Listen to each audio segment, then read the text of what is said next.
या रसूल, या अल्लाह या रसूल।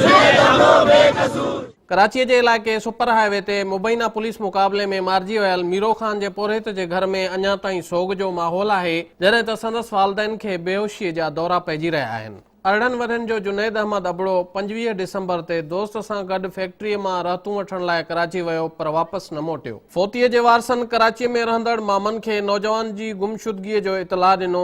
जन ॻोल्हा कई त संदसि लाश सोहराब ॻोठ जे सर्दखाने मां हथु कयो वियो। ईदी इंतज़ामिया ॿुधायो त कराची पुलिस नौजवान खे मुक़ाबले में मारे सुञाणप न थियण सबबि लाश संदन हवाले कयो आहे। मक़तूल नौजवान सां गॾु पोरियो कंदड़ संदसि वॾे भाउ मोहम्मद यूनिस ॿुधायो त हू मोकल ते ॻोठ आयो त खेसि पंहिंजे भाउ जे मुक़ाबले में मारजण जो इतला ॾिनो वियो। हू बेगुनाह हो, साणनि वॾो ज़ुल्म कयो वियो आहे। हू 25 तारीख़ जेको गुम थियल आहे, पोइ उन खां पोइ मुंहिंजो मामे वारा हुया, मुंहिंजो भाउ हुते हुयो। उन्हनि उनजी ॻोल्हा कई आहे, ईदी सेंटरनि मां मिलियो आहे। हुन में अञा एतिरो साहु हुयो जंहिंमें मां चयो आहे त साईं मूंखे लेट ॾियो जो मां हिनखे ट्रीटमेंट करायां या मां खणाए वञा। त हुनखे हिकिड़े पुलिस एहलकार चयो अचो त मां तव्हांखे अंदरि साफ़ सॾे थो। हुनखे वठी ॿीहर हुनखे गोली हई वई आहे। वज़ीर आला सिंध खां असांखे बसि इंसाफ़ खपे, असां ॿियो कुझु बि नथा चवणु चाहियूं, असांजा बेगुनाह आहिनि। फौती जे मामनि जो चवणु हो त हुननि पंहिंजे भाणेजनि खे फैक्ट्रीअ में नौकरी ॾियारी। रातूं वठण वियो त खेनि मोट में लाश मिलियो। मूं इलाइक़े मां पुछा कई तोखां मां खां यारे काॾियो आहे।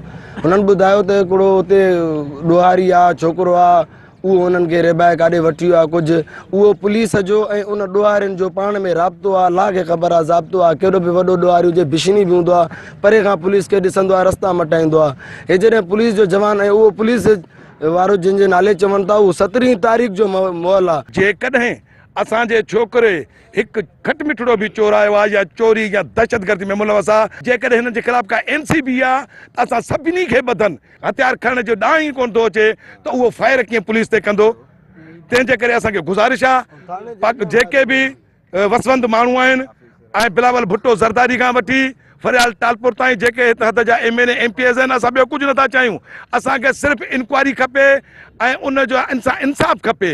ज़रूरत हिन ॻाल्हि जी आहे त मामले जी अणधुरी जांच कराए पुरहित नौजवान जे मौत ऐं मुक़ाबले बाबति हक़ीक़तूं ज़ाहिर कयूं वञनि। Jan Mohammad Wadho, Sindh TV news, Miro Khan.